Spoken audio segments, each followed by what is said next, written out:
2026 എല്ലാവരും ഹാപ്പി അല്ലേ? അപ്പം ഇന്ന് ചെറിയ ഒരു പാല് കാച്ചലുണ്ട്. അപ്പോൾ നമുക്ക് അവിടം വരെ ഒന്ന് പോയാലോ? അപ്പോൾ നമുക്ക് പോയിട്ട് പാല് കാച്ചി കൂട്ടിയിട്ട് വരാം. ബാ. So this is the dream house. അപ്പം എങ്ങനെയുണ്ട് ഫസ്റ്റ് ലുക്ക്? നല്ല ക്യൂട്ടായിട്ടുണ്ടല്ലേ?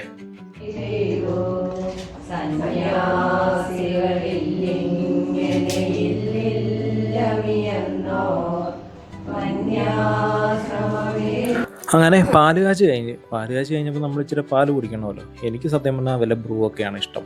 പക്ഷേ ഇന്നത്തെ ഈ പാലിന് നല്ല ടേസ്റ്റ് ഉണ്ടായിരുന്നു. അങ്ങനെ അത് കുടിച്ച് കഴിഞ്ഞപ്പോഴത്തേക്കിന് കുറച്ചും കൂടെ ചടങ്ങുകളൊക്കെ ഉണ്ടായിരുന്നു. ദക്ഷിണയൊക്കെ കൊടുക്കണം. അപ്പോൾ ഈ വീട് ഞാൻ പറഞ്ഞല്ലോ, ഇത് ഞങ്ങളുടെ വീടാണ്. ഞങ്ങളുടെ വീടെന്ന് പറഞ്ഞാൽ എൻ്റെ ഫ്രണ്ടിൻ്റെ ചേച്ചിയുടെ വീട്. പക്ഷേ പറഞ്ഞു വരുമ്പം വീടിനെ പറ്റിയുള്ള അഭിപ്രായം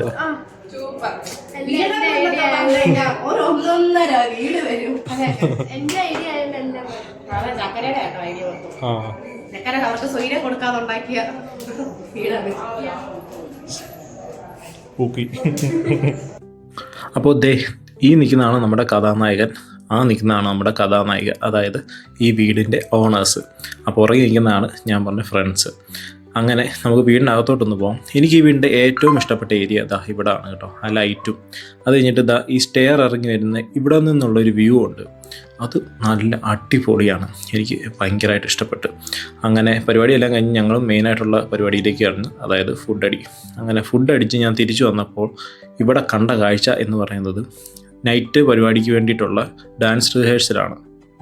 എന്തായി തീരുവോ എന്തോ.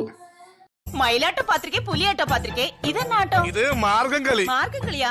ഒരു മാർഗം ഇല്ലാണ്ടാവുമ്പോ ഒരു കളി കളിക്കും. ചോദിക്കണം എന്താണെന്ന് അറിയോ? സിമ്പിൾ ആയിട്ടുള്ള സ്റ്റെപ്പ് ഇല്ലേ? ഇങ്ങനത്തെ സാധനങ്ങളൊക്കെ ഇല്ലേ? സിമ്പിൾ ആയിട്ടുള്ള സ്റ്റെപ്പ് എനിക്കറിയില്ല സാർ. അങ്ങനത്തെ സാധനമൊക്കെ വെച്ച് മിസ്സിന് ഇംപ്രസ് ചെയ്യാൻ. അപ്പോൾ ശരി, ഇന്നത്തെ വ്ളോഗ് ഇത്രയൊക്കെ ഉള്ളൂ. എല്ലാവരുടെയും മുഖത്തെ ആ സന്തോഷം കണ്ടില്ലേ? ഒത്തിരി നാളത്തെ കഷ്ടപ്പാടും കാത്തിരിപ്പിനും ശേഷമാണ് ഈ വീട് ഇതുപോലെ ആയത്. അപ്പോൾ എല്ലാവർക്കും